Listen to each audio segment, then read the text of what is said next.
24,000 पोस्टें इन्होंने अपने लोगों को बांटे हैं। एनसी सरकार की मिस गवर्नेंस, आप एनसी सरकार का करप्शन आज हद पार गया है। सब जानते हैं 2024 में यहाँ चुनाव हुआ। 2024 के चुनाव में कश्मीर से एनसी को भारी बहुमत मिला। 47 में से 42 सीटें वो जीत गए। उन्होंने कुछ प्रॉमिसेस की थे, उन्होंने कुछ मैनिफेस्टो में बातें की थी।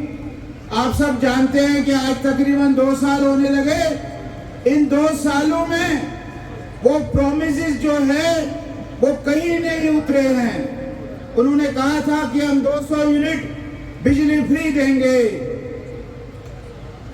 हमारे चीफ मिनिस्टर साहब कहते थे कि मीटर नहीं लगेंगे, लेकिन बाद में मीटर भी लगे। उसने कहा मेरे मासी ने मीटर लगाया तो बाकी क्यों नहीं लगाएंगे, ये भी हम जानते हैं। वो 200 यूनिट किसी को फ्री नहीं हुए हैं। उन्होंने बताया था कि हम चावल देंगे, चावल कम है नक्शा में, हम चावल देंगे, लेकिन आपको पता है कि किसी को और चावल नहीं मिले, किसी को भी और चावल नहीं मिले। उन्होंने कहा था कि हम 12 सिलेंडर गैस के फ्री दे देंगे, महिलाओं को दे देंगे 12 सिलेंडर भी गैस के, किसी को नहीं मिले। उन्होंने कहा था कि हम 1 लाख नौकरियां लगाएंगे, 1 लाख नौकरियां भी नहीं लगी है। और अभी बाकी सारे अपोजिशन पार्टीज ने इल्जाम लगाए हैं, हम भी वो इल्जाम लगा रहे हैं कि इन्होंने 24,000 पोस्टें इन्होंने अपने लोगों को बांटे हैं। इन्होंने उन 24,000 पोस्टों का अपने में बांटने का काम किया है, ये हम सब जानते हैं साथियों। इन्होंने कहा था कि हम डेली वेजर्स को परमानेंट करेंगे, इन्होंने कहा था कि हम नीड बेस वालों को परमानेंट करेंगे, लेकिन कोई काम इन्होंने नहीं किया है।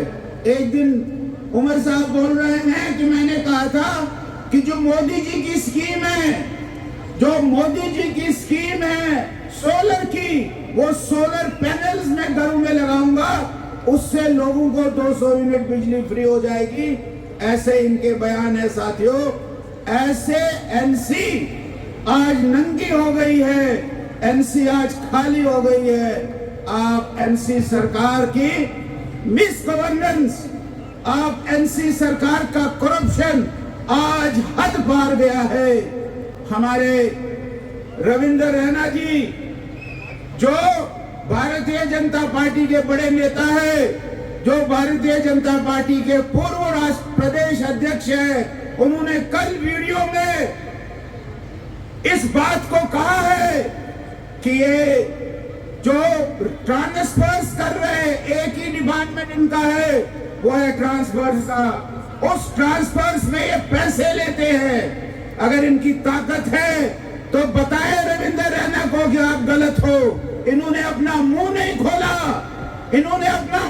खोला, ऐसे करप्शन में कंठ तक, गले तक ये लोग डूबे हुए हैं। ये एनसी के लोग इतना बड़ा करप्शन करते हैं। मिस गवर्नेंस की तो हाल बिल्कुल ही अलग है। मैं आपको एक बात बता दूंगा, बांडीपुरा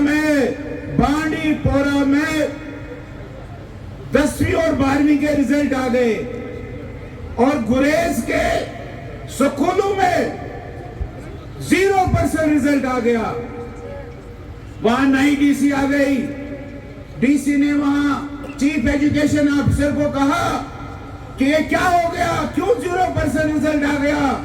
चीफ एजुकेशन ऑफिसर ने कहा कि मैं भी अभी नया आया हूं, मुझे नहीं पता है, हमको उन स्कूलों के हेडमास्टर्स को, प्रिंसिपल्स को बुलाकर पूछना पड़ेगा।